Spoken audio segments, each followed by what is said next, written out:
My name is Michele Thomsen. I am the Emergency Services Program Manager with the State of Arizona, Division of Community Assistance and Development. We implemented the statewide portal in response to ERAP when COVID first came around. And then we really saw the benefit and importance of having that access in a statewide portal. And then we transitioned our LIHEAP program into the portal. I think it's a very important program in the state of Arizona. It really does save lives because people are able to use their air conditioning, staying cool, and we have a lot of extreme heat in the state of Arizona. We just had a heat relief plan that was set by our governor, and they specifically referenced that there was like 50 consecutive days of 110 plus degrees. So it is a dry heat, but in a state where, especially in the metro landscape, where there's a lot of concrete, a lot of mobile homes, we see a high effect of those temperatures on our populations. Arizona operates a year-round program, which a lot of states don't do. A lot of the eastern states only have a heating program in the wintertime because it gets really cold. But in our climate, our northern area gets very, very cold, very freezing in the wintertime. So we have a heating program.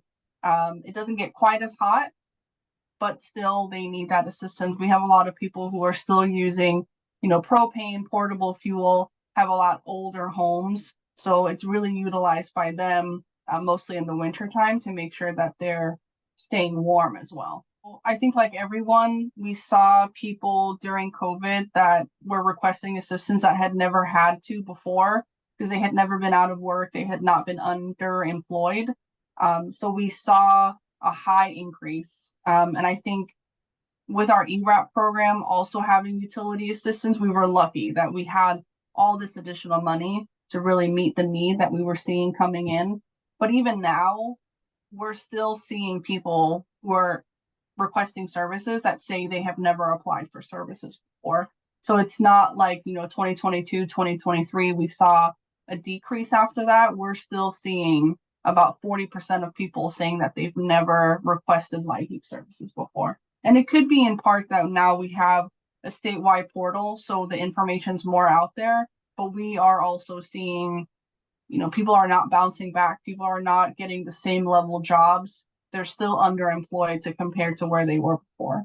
With the extra LIHEAP money, there was more, for all government assistance programs. So there was more rental assistance. There was more, community services block grant money that we were getting. So more money was going into the community. And as that is kind of weaning off because that money is expiring or running out, people they still need help. So we are going back to those block grants that have been in place for 30, 40 years, and their importance is even higher because there's really nothing else out there for the communities.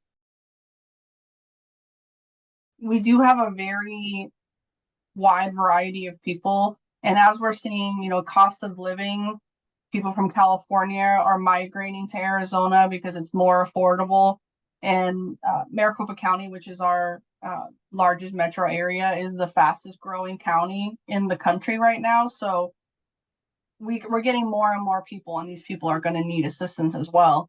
We do have a bit of a water concern. It doesn't affect us so much right now, but it could potentially in the future, because we do have a lot of households who still utilize evaporative cooling to cool in the summer. So we could potentially be seeing, risk of people not having water or the cost of water going up as well. And then we'll have to look at changing our policies potentially to make sure that we're making water affordable as well and helping with those bills. So we do in the summertime if it's used for cooling and they have like a swamp cooler or an evaporative cooler.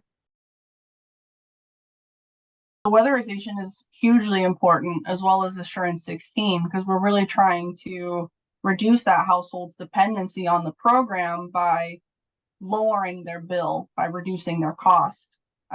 Weatherization can be a little bit tricky when it comes to mobile homes because there are some regulations and some things you can't do to a mobile home that you could do to to a regular home. And a lot of the mobile homes that we have in Arizona are very old, so there's not much, we can do. We would have to completely fix the whole thing, which we can't do under the program. So instead, we're more looking towards upgrading where we can, but there's also a lot of other programs in the state around mobile homes, because it is a large. I think us in Florida have the largest or highest amount of mobile home parks and people who live in mobile homes.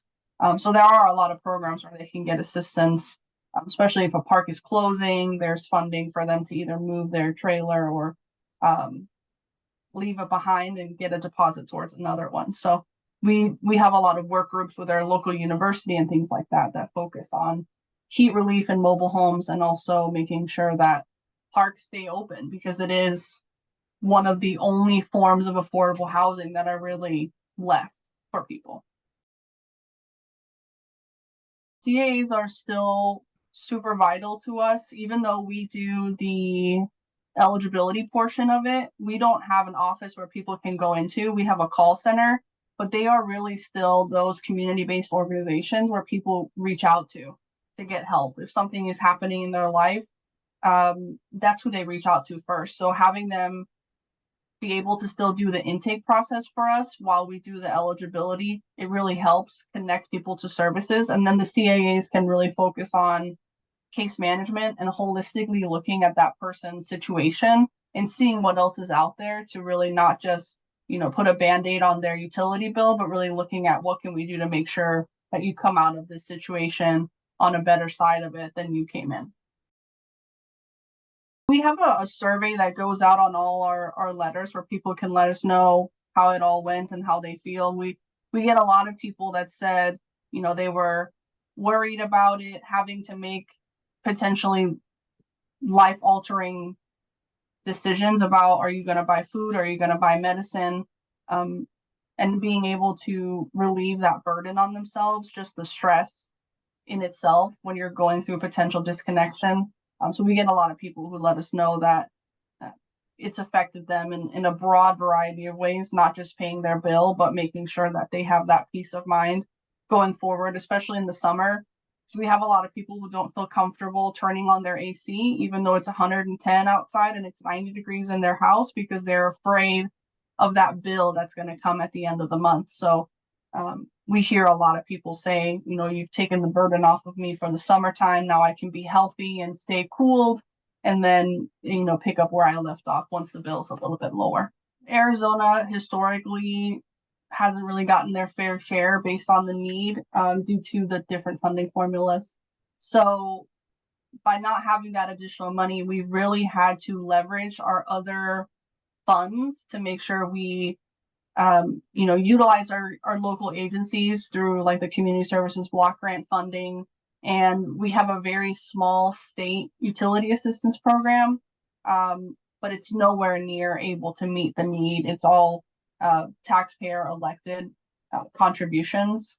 So it's not even just regular tax dollars, it's donations. So we have a very little pot of money for that as well. But us being able to, especially with the increase in temperatures, it's going to get hotter year after year, giving us the opportunity to help our communities stay safe.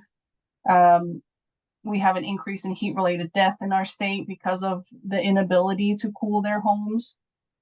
There's not enough cooling centers around for even people who are not housed to be able to stay cool during the summer.